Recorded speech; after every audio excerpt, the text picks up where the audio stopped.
કેમ છો મિત્રો? મજામાં? બધાને નવા વર્ષના જય શ્રી કૃષ્ણ. બધા મજામાં જ હશો. આપણે ફરી પાછા આપણા કામમાં આગળ વધીએ. તો દ્વિઘાત સમીકરણ આપણે ચેપ્ટર પૂરું કર્યું હતું, બરાબર, જે સૌથી અગત્યનું ચેપ્ટર હતું. બીજું જ એવું અગત્યનું ચેપ્ટર સંકર સંખ્યાઓ. આપણે JEEમાં એવા જ ચેપ્ટરો ભણવાના છે કે જેમાંથી દર વખતે એક કે બે ક્વેશ્ચન એના પૂછાય જ, બરાબર. એટલા માટે આપણે અગત્યના ચેપ્ટર જ લેશું પહેલાં. તો સંકર સંખ્યાઓ, તો સંકર સંખ્યાઓ જેને ઇંગ્લિશમાં કહેવાય કોમ્પ્લેક્સ નંબર્સ. આપણે અત્યાર સુધી ઘણા બધા ગણ વિશે શીખી ગયા. જેમ કે આપણે એન ગણ શીખા હોય, એન, બરાબર, ધન વાસ્તવિક સંખ્યાઓ, ઝેડ, ક્યુ, આર, આઈ, ડબલ્યુ, આવા બધા ગણ વિશે આપણે શીખી ગયા, બરાબર. બધાના કઈ કઈ સંખ્યાઓ આવે એ તમે જાણો છો.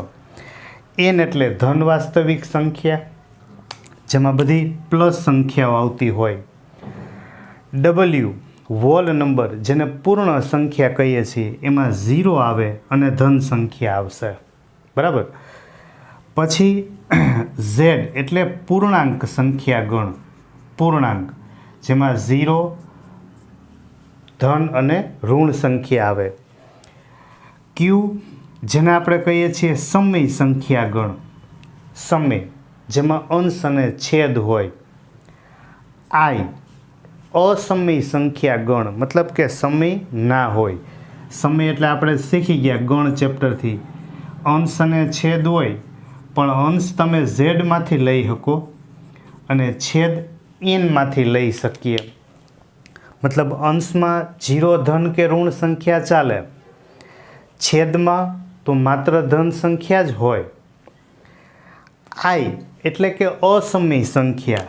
દાખલા તરીકે હું લખું વર્ગમૂળ 3, 2⁻⁰. તો આવી સંખ્યા છે જે અસમય સંખ્યા કહેવાય, બરાબર, કે જેમાં કોઈ ચોક્કસ એવી સંખ્યા બનતી નથી.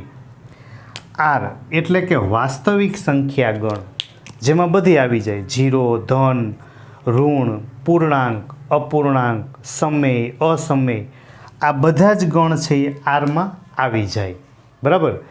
ત્યારે આપણે એક શબ્દને આવી ચર્ચા કરી કે આર ગણમાં ન આવતું હોય એવો એકમાત્ર ગણ, જેને આપણે કહીએ છીએ સંકર સંખ્યા ગણ, બરાબર. તો હવે વાત આવે કે એ સંકર સંખ્યા છે શું? તો કે સંકર સંખ્યાની સાદી વ્યાખ્યા એવી કહેવાય કે જે સંખ્યા અસ્તિત્વ ન ધરાવતી હોય, બરાબર, જેને આપણે સાદી ભાષામાં કાલ્પનિક કહીએ છીએ, બરાબર. ઘણા લોકો આપણે જાણતા હોય કે સાયકલ લેવાની માંડ એમ કહેવાય કે કેપેસિટી હોય, પણ વાતું છે એ ઓડી મર્સિડીઝની નીચે ન આવતા હોય ભાઈ.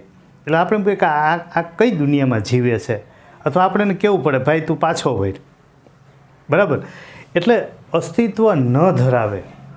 દાખલા તરીકે વર્ગમૂળમાં -5, હવે 5નું વર્ગમૂળ 5 લખાય, પણ માઇનસ સંખ્યાનું વર્ગમૂળ અસ્તિત્વ ધરાવતું નથી. એમ -3⁻⁴, એટલે કે 3ની -1/4 ઘાત કેમ લેવી?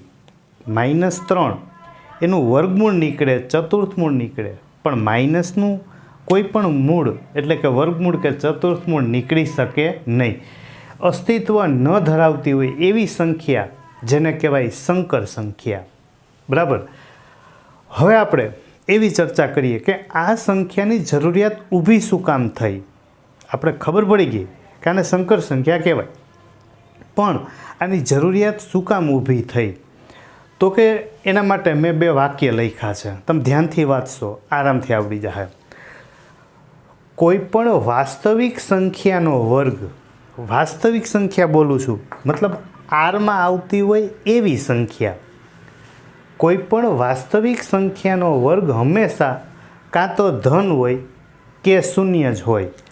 માનો કે હું એક વાસ્તવિક સંખ્યા ધારો કે x લખું, તો વાસ્તવિક સંખ્યાનો વર્ગ હંમેશા કાં 0 થાય કાં 0 કરતાં મોટો થાય. આપણે એમ થાય કે એ કેમ? તો કે હાવ સામાન્ય વાત છે. તમે 1નો વર્ગ કરો તો 1 થાય, -1નો વર્ગ કરો તો 1 થાય, 0નો વર્ગ કરીએ 0નો વર્ગ તો 0 થાય. બરાબર. તો તમે કોઈ પણ સંખ્યાનો વર્ગ કરશો, ધારો કે તમે 2નો વર્ગ કરો તો કે 4, -2નો વર્ગ કરો તોય 4. તો કોઈ પણ સંખ્યાનો વર્ગ કાં તો 0 થાય અથવા 0થી મોટા થાય. 0થી નાના શક્ય નથી. બરાબર. ફરીથી વાત કરું છું. કોઈ પણ સંખ્યાનો વર્ગ લેશો, વાસ્તવિક સંખ્યા, કાં તો 0 જવાબ આવતો હોય અથવા 0 કરતાં મોટા આવે. એટલે કોઈ પણ વાસ્તવિક સંખ્યાનો વર્ગ હંમેશા ધન કે શૂન્ય જ હોય. મેં એક ઉદાહરણ લખ્યું છે કે x² બરાબર k. કોઈ પણ સંખ્યાનો વર્ગ કર્યો, જવાબ k આવ્યો. k લેસ દેન 0 થાય, મતલબ જવાબ ઋણ આવે, 0 કરતાં નાના ઋણ થાય એવી એક્સની એક પણ વાસ્તવિક કિંમત મળે નહીં. આપણે જવાબ મળે એ ઋણ થાય એવી એક પણ કિંમત મળે નહીં. તમે સામાન્ય વિચાર કરો, કોઈ પણનો વર્ગ છે એ ક્યારેય ઋણ થાય? તો કે ના થાય. બરાબર. તો એક્સની એક પણ વાસ્તવિક કિંમત આપણને ના મળે. તો હવે પ્રશ્ન અહીંયાથી શરૂ થયો કે જો કિંમત નથી મળતી તો આનો રસ્તો શું? એટલા માટે ગણિતશાસ્ત્રીઓએ એક શબ્દ બનાવ્યો એવી કિંમત માટે જે ઋણ મળતી હતી. એને કીધું હતું આયોટા. આયોટા, જેને સંકેતમાં લખાય આઈ, આખું નામ આયોટા કહેવાય. આપણે એને ટૂંકમાં બોલશું આઈ. દર વખતે આપણે આયોટા નહીં બોલીએ. બરાબર. આયોટા મીન્સ આઈ. તો ગણિતશાસ્ત્રીઓ જે આઈ હતું, જેને કાલ્પનિક સંખ્યા તરીકે સ્વીકાર્યું, વર્ગમૂળમાં -1, વર્ગમૂળમાં -1, એને શું કીધું? આયોટા મીન્સ કે આઈ. હવે આનો વર્ગ કરીએ આપણે તો આઈનો વર્ગ કરીએ એટલે i². આનો વર્ગ કરીએ એટલે વર્ગમૂળ ગયા તો i² મળશે આપણને -1. ઓકે. તો આ પહેલો મુદ્દો આપણે શીખા કે જે સંખ્યાનું અસ્તિત્વ નથી ત્યાં સંકર સંખ્યાની શરૂઆત થઈ. સંકર સંખ્યા એટલે જેનું અસ્તિત્વ ડાયરેક્ટ હતું નહીં. બરાબર. તો સંકર સંખ્યા છે એનું પ્રમાણિત સ્વરૂપ આવું છે. પ્રમાણિત સ્વરૂપ a + ib, જ્યાં a અને b છે ને વાસ્તવિક સંખ્યા હોય. a અને b છે, a અને b આ બે કેવી સંખ્યા છે? વાસ્તવિક. જો એની સાથે i છે. i મતલબ આયોટા, મતલબ કાલ્પનિક. i એટલે વર્ગમૂળમાં -1. સંકર સંખ્યા છે એને z વડે દર્શાવાય અથવા તો c વડે દર્શાવાય, કોઈ પણ લખી શકાય. બરાબર. z અથવા c. z બરાબર a + ib. a + ib. a એટલે વાસ્તવિક ભાગ. a એટલે વાસ્તવિક ભાગ, રિયલ ભાગ. એને આપણે લખશું આમ, રિયલ એટલે RE અને કાઉન્સમાં z. એટલે આપણે આને બોલશું આખું રિયલ પાર્ટ ઓફ z, અને બોલશું આપણે રિયલ પાર્ટ ઓફ z. પછી ભલે ટૂંકમાં REZ બોલી જાય. IB મતલબ કાલ્પનિક ભાગ. IMZ મતલબ ઇમેજનરી પાર્ટ ઓફ z. અને આખું શું બોલાય? ઇમેજનરી મતલબ કાલ્પનિક. Imaginary part of z. બરાબર. જેને આપણે કહેશું IB. તો આ કાલ્પનિક ભાગ થયો, આ વાસ્તવિક ભાગ થયો. વાસ્તવિક અને કાલ્પનિકથી બનતી સંખ્યા એટલે સંકર સંખ્યા. બરાબર. એક મુદ્દો અહીં ધ્યાન રાખવાનો, R સબસેટ C એટલે કે વાસ્તવિક સંખ્યા છે એ તો કાલ્પનિકમાં આવી જ જાય છે. બરાબર. ધારો કે હું ઉદાહરણ તરીકે એવું લખું કે z બરાબર મેં અહીં લખ્યા છે 2. તો આપણે એમ થાય કે આમાં તો ખાલી વાસ્તવિક ભાગ છે, કાલ્પનિક તો નથી. તો અહીં તમે 0i કરી શકો. 2 + 0i.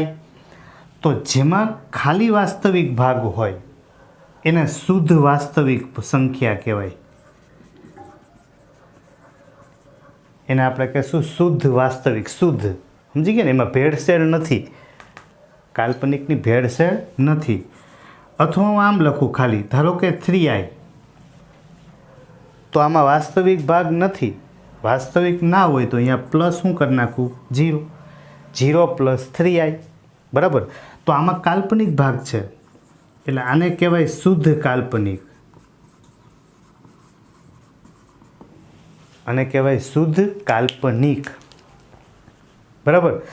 તો આપણી પાસે શુદ્ધ વાસ્તવિક અથવા તો શુદ્ધ કાલ્પનિક આવી સંખ્યા બની શકે.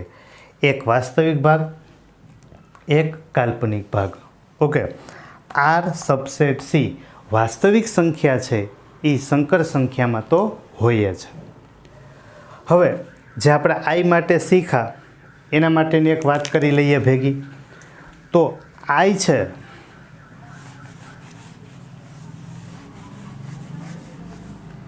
જો I બરાબર -1 એનું વર્ગમૂળ I એટલે આયોટા. હવે આપણે બે બાજુ વર્ક કરીએ. બે બાજુ વર્ક કરશું તો I² બરાબર -1. I ની 3 ઘાત કરું તો 3 ઘાત છે એના ભાગ પાડ્યા, I² × I. I² એટલે -1, તો આ થશે -I, બરાબર. એટલે I² હોય અહીંયા -1, I ઘન આવતું હોય 3 ઘાત, એની કિંમત થશે -I. I ની 4 ઘાત હોય તો I² એનો સ્ક્વેર, I² એટલે -1 એનો વર્ગ, તો -1 નો વર્ગ એટલે +1, બરાબર. તો આમાંથી આપણે આ 3 કિંમત આપણે યાદ રાખશું. I² આવે તો -1, I ઘન આવે તો -I, I ની 4 ઘાત આવે તો 1. મતલબ કે 1 લઈ આવવા I ની કેટલી ઘાત જરૂરી છે? 4, બરાબર. હવે દાખલા તરીકે આપણે માનો કે I ની 5 ઘાત હોય, બરાબર. તો આપણને એટલી ખબર છે કે I ની 4 ઘાત હોય ને તો 1 થાય × I. તો I ની 4 ઘાત એટલે 1, એટલે આ થઈ ગયું I, બરાબર. કોઈ પણ સંખ્યા છે એના 2 થી ભાગ પાડશું તો I² એટલે -1 થશે. જો 4 થી ભાગ પાડશું તો કેટલા થશે? 1. દાખલા તરીકે હું I ની 7 ઘાત લખું, 7 ઘાત. તો 7 ઘાત છે હંમેશા એકી સંખ્યા છે એટલે પહેલાં 1 ઘાત જુદી કરી નાખાય. I ની 6 ઘાત × I. હવે 6 આવ્યા, I ની 6 ઘાત. તો આપણે બે જ વિચારે, 2 થી ભાગ પડે છે કે 4 થી ભાગ પડે છે? જો 4 થી ભાગ પડે તો એ પહેલાં પડાય, ન થાય તો 2 થી ભાગ. હવે 6 છે તો 4 થી ભાગ પડે નહીં, તો આપણે આને લખશું I² એનો ઘન × I. તો I² એટલે -1, I² એટલે -1 એનો ઘન × I. તો I ની 7 ઘાત એનો જવાબ આવ્યો -I, બરાબર. જો આપણી પાસે I ની 16 ઘાત હોય તો 16ના 2 થી પણ ભાગ પડે, 4 થી પણ પડે, તો આપણે 4 થી જ ભાગ પડાય, કારણ કે એ સહેલું પડે. I ની 4 ઘાત એની 4 ઘાત, 4 × 4 = 16. તો I ની 4 ઘાત એટલે 1, 1 ની 4 ઘાત એટલે 1, બની ગયું. તો આ I ની વાત થઈ. હવે એમાંથી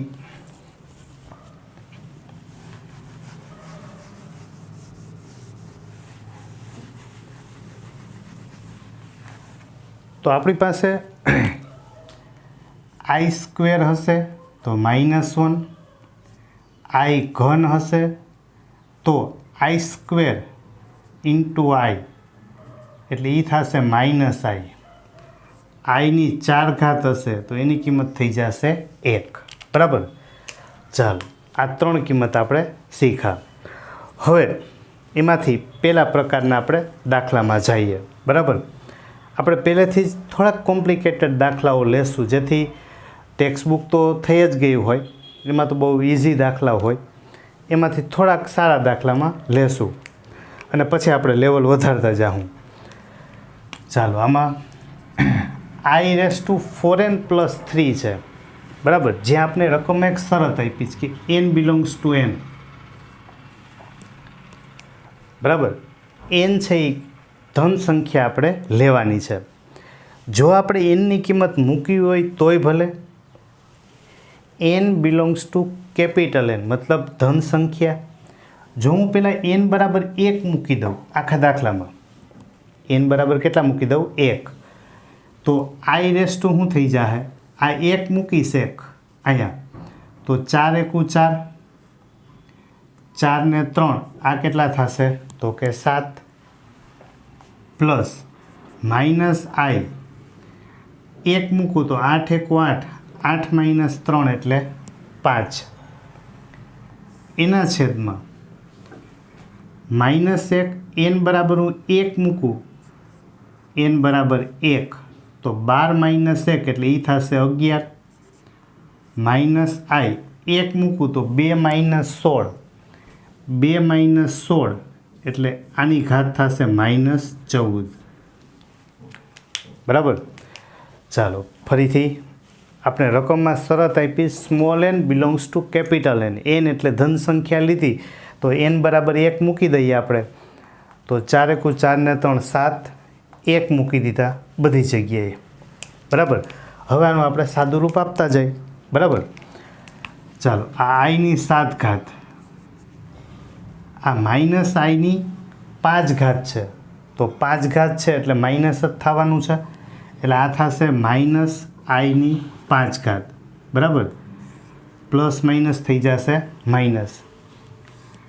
આ -i⁴, હવે સીધી વાત છે કે -5 એટલે માઇનસ i⁵, એમ અહીંયા -11, એકી ઘાત આવશે એટલે માઇનસ જ થવાનું, બેકી ઘાત હોય તો પ્લસ. આ i⁴ માઇનસ, હવે અહીંયા i⁻14, આઈની કેટલી ઘાત છે? -14, બરાબર. તો આપણે ને i⁻14 હોય તો આપણે છેદમાં લખી નાખીએ, એટલે 1/, આઈની કેટલી ઘાત થઈ જશે? +14, 1/, આઈની કેટલી ઘાત? 14, બરાબર. બસ હવે આપણે આની કિંમત મેળવી લઈએ બધાની. જો આઈની કેટલી ઘાત છે? 7, ઓમાં છે i⁵, તો એમાંથી આપણે i⁵ સામાન્ય કાઢી લઈએ, અથવા ડાયરેક્ટ કિંમત મૂકી દઈએ તો પણ હાલે.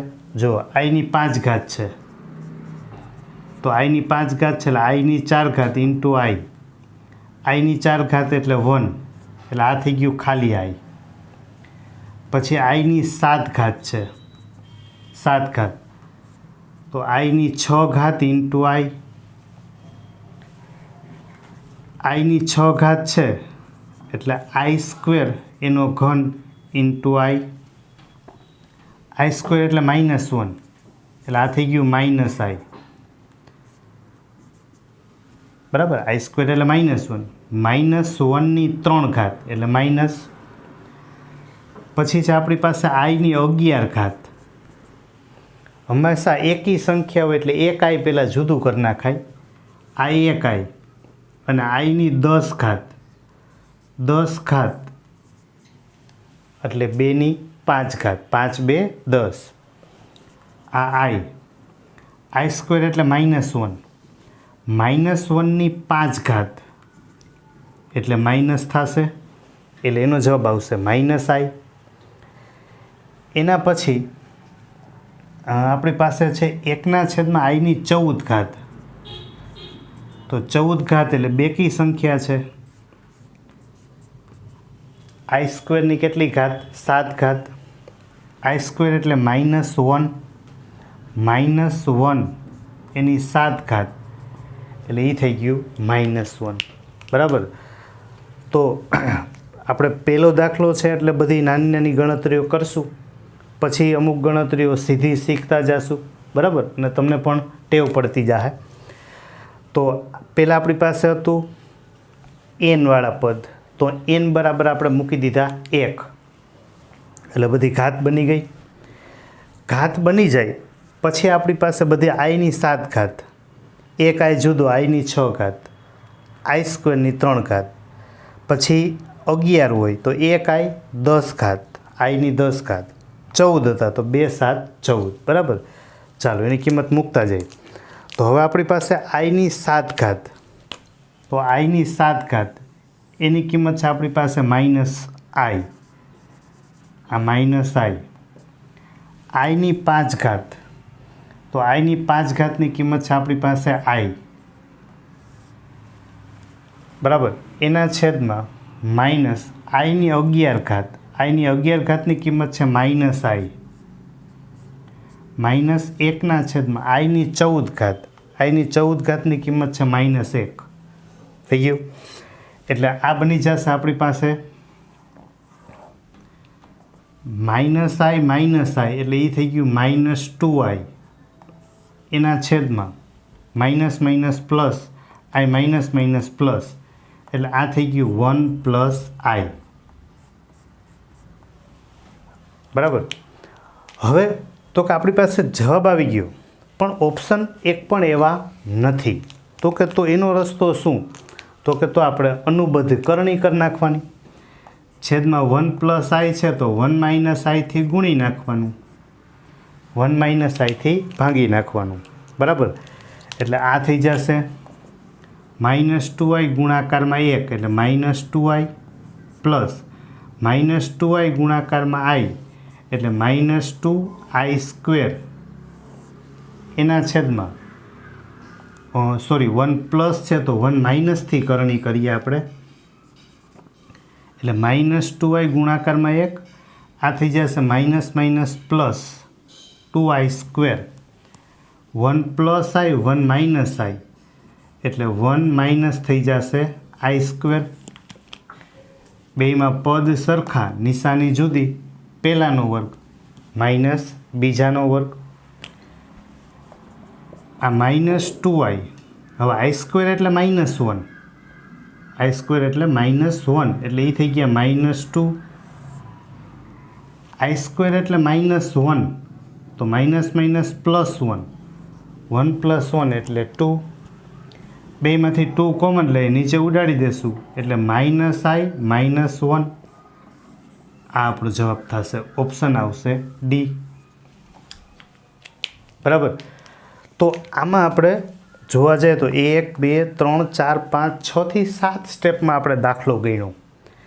એમાં આપણે એનની કિંમત મૂકીને ગણ્યો, બરાબર. એક આ રીતે થાય જેમાં આઈની એન બરાબર આપણે 1 મૂકીને કિંમત મેળવી. હવે આપણે એવું શીખીએ કે ધારો કે આપણે એનની કિંમત નથી મૂકવી અને શોર્ટકટ જવું છે તો શું કરવું, બરાબર. તો પણ આપણી પાસે એનો રસ્તો છે જ.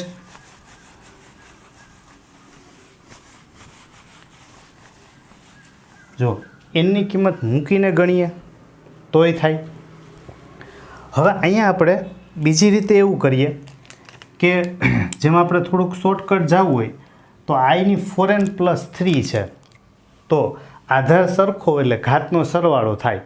આપણે ઊંધું ઘાતનો સરવાળો છે તો આપણે આને અલગ લખી નાખીએ i⁴n into i⁵ plus minus I એની 8n ઘાત અને માઇનસ આઈ એની -3 ઘાત, એના છેદમાં માઇનસ આઈ એની 12n ઘાત અને માઇનસ આઈ એની -1 ઘાત, બરાબર.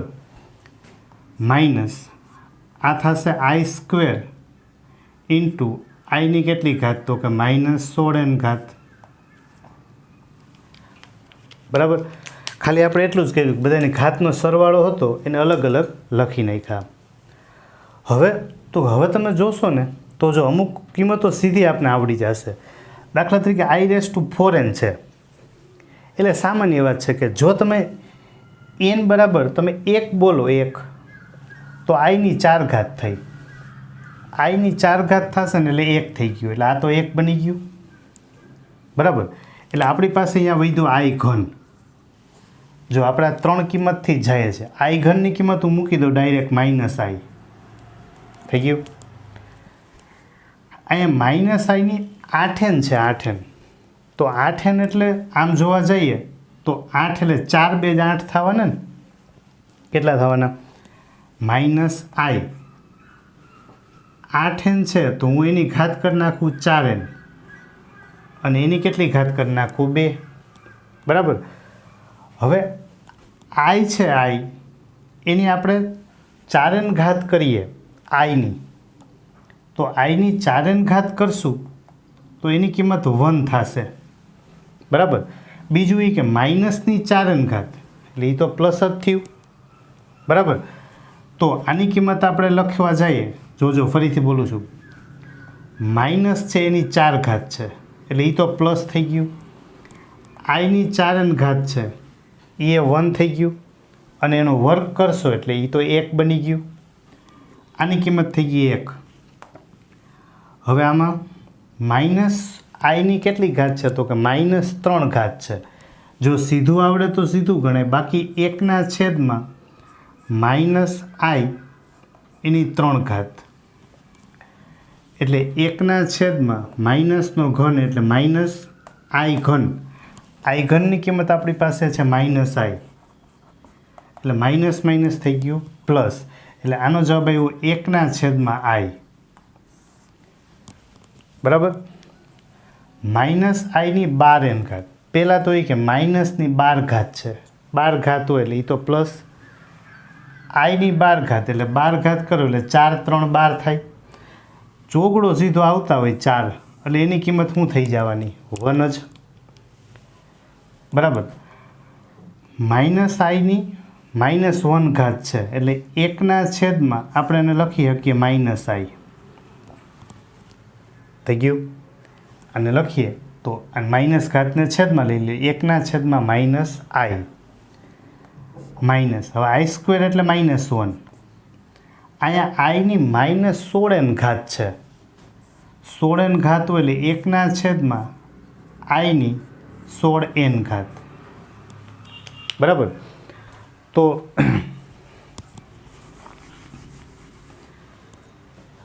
હવે તો કે અહીંયા આપણે લસા લઈએ તો આઈ ઇન્ટુ આઈ એટલે એ થઈ ગયું માઇનસ આઈ સ્ક્વેર, બરાબર. અથવા માનો કે આપણે એમ થાય કે લસા નથી લેવું, જો આ પહેલો દાખલો છે એટલે બધા એક એક નાનામાં નાના પદ આપણે શીખીએ છીએ, લસા ન લેવો હોય તો એને આઈથી ગુણી નખાય, માઇનસ આઈ પ્લસ 1ના છેદમાં આઈ, 1ના છેદમાં આઈ છે તો આપણે આઈથી ગુણી નાખીને આઈથી ભાંગી નાખીએ. એવી રીતે અહીંયા 1ના છેદમાં માઇનસ છે, માઇનસ 1ના છેદમાં આઈ, તો એને આઈથી ગુણી નાખીને આઈથી ભાંગી નાખીએ, બરાબર. આ માઇનસ માઇનસ પ્લસ 1ના છેદમાં આઈની 16n ઘાત, હવે 16n એટલે 4n એની ઘાત 4, એ તો 1 જ થઈ જવાનું છે. હાલો આ થઈ ગયું ખાલી 1, તો આપણને મળ્યું માઇનસ આઈ પ્લસ આ આઈ એના છેદમાં આઈ ઇન્ટુ આઈ એટલે આઈ સ્ક્વેર એટલે -1 એટલે હું અહીં કરી નાખું -1 એના છેદમાં આઈ ઇન્ટુ આઈ એટલે આઈ સ્ક્વેર એટલે -1 માઇનસ માઇનસ પ્લસ, એ થઈ ગયું માઇનસ, આ માઇનસ માઇનસ પ્લસ એટલે ખાલી વધશે આઈ +1, બરાબર. હવે તો બસ 1 + આઈ આવ્યું. હવે આગલા દાખલા જેવું જ થઈ ગયું, 1 - આઈથી આપણે એને કરણી કરી નાખીએ, 1 + આઈ છે એટલે 1 - આઈથી ગુણી 1 - આઈથી ભાંગી નાખીએ, એટલે આગલા દાખલાની જેમ, બરાબર. પણ ફેરી પડે, ઓલામાં આપણે એનની કિંમત મૂકી હતી તો એકવાર સાદું રૂપ આપી દો તો સહેલું પડે, આમાં આપણે એનની કિંમત મૂકી નથી, પણ એની સામે જો આ 4n 8n આ પછી 12n અને 16n આ બધાની કિંમત સીધી થઈ જાય. આ તો સૌથી પહેલો દાખલો છે એટલે આપણે નાના નાના સ્ટેપ લખીએ કે 1ના છેદમાં લઈ જાય, પછી તો આપણે ખબર પડી ગઈ કે 4ના ગુણાકારમાં કોઈ પણ સંખ્યા હોય એટલે એની કિંમત 1 જ થવાની છે, બરાબર. પછી છેદમાં લઈ જાઓ એટલે આ 1 થઈ ગયું, આ 1 થઈ ગયું, આ 1 થઈ ગયું, આ 1 થઈ ગયું, એના સિવાયનું જ વિચારવાનું છે. ઓકે, ચાલો આ પહેલો દાખલો આપણે ગણ્યો.